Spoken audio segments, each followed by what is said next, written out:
Hi guys, this is Erica from Gokce Capital. Now before I begin, be sure to click subscribe and turn on the notification bell. Imagine this. You have been scrimping and saving for the past 3 years. Now you have enough to afford a down payment. You found a parcel of land at a great price, and since you have a contractor friend, you decide to partner with him to purchase the land and build a vacation rental. The seller even provided a pro forma to help you analyze the numbers. Excited, you walk into your bank's office with your seller's pro forma, hoping to get an acquisition and development loan. And then your deal falls apart. What happened? We'll find out at the end of this video. But suffice it to say, a small error in a project pro forma can easily find you mistaking a poor investment for a knockout. So in today's video, we're going to cover everything you need to know about pro formas. Number 1. Pro forma is a Latin term meaning for the sake of form. It is a method of calculating financial results in order to analyze projected returns. In real estate, a pro forma looks at a development's or investment's anticipated monthly income as well as expenses and projects expected returns. Number 2. A pro forma thus allows an investor, developer, or lender to make investment calculations.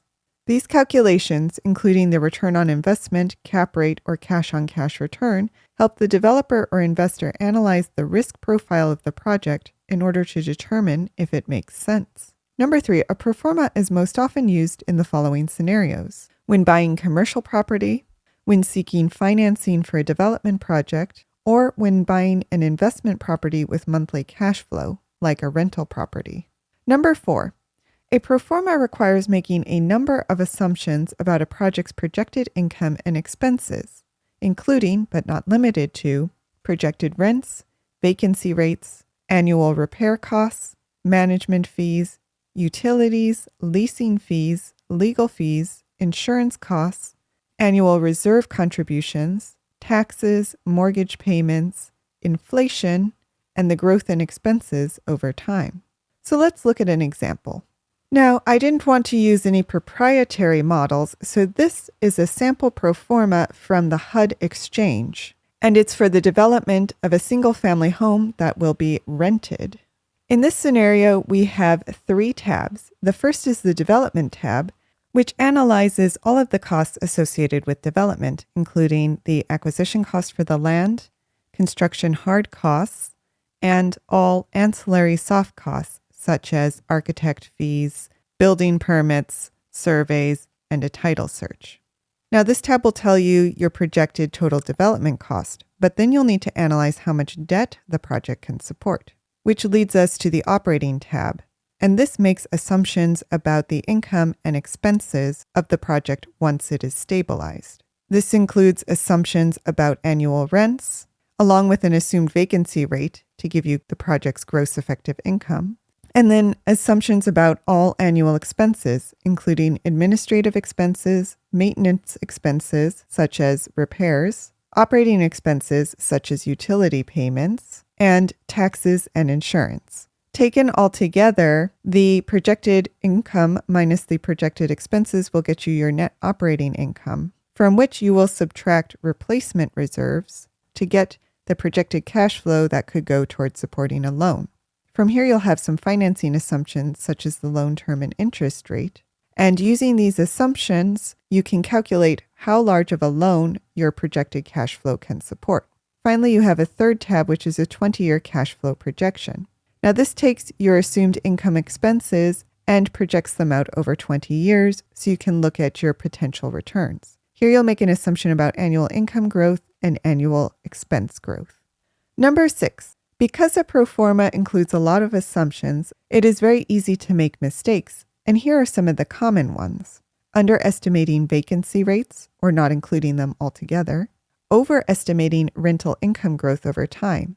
And one common mistake is to assume that rental income growth will track inflation, when sometimes, depending on your market, it may grow at a slower rate. Underestimating expense growth over time, missing expenses altogether, such as capital reserves, HOA fees, repairs, etc., and being overly optimistic with project rents. Number 7. If you are buying an investment property and your seller has given you a pro forma, be cautious when using it to analyze your investment returns. It's a better practice to build your own pro forma that includes your assumptions and fits your needs. On that note, let's return to our opening example. So in this example, let's say you are buying a parcel of vacant land for $65,000 in a beautiful but rural area, such as West Virginia, that you plan to rent out on Airbnb as a vacation cabin. Your seller put together an operating pro forma for you, and you filled in the development tab yourself. Your seller assumed that you could make $200 a night, renting the cabin 219 days a year for total rent of almost $44,000. After all expenses are taken into account, you have about $30,000 to support your debt, which comes out to a maximum loan of around $418,000. You and your contractor friend assume that the total development cost is about $307,000, which makes this look like a great deal. But when you look more closely at some of the assumptions you've made, you realize there are some major errors. Your loan officer is far more conservative than your seller and assumes that you will only realistically be able to make $150 per night. You may be building a brand new cabin in a beautiful location, but it's very rural. While the initial assumption that you could rent the cabin for about 60% of the year seemed very conservative to you, your loan officer doesn't believe you will be able to rent the cabin during many of the winter nights, reducing the number of nights per year to about 180. With these updated assumptions, your supportable loan will no longer cover your total development costs, leaving you with an extra almost $45,000 that you will need to put into the project in order to make it happen.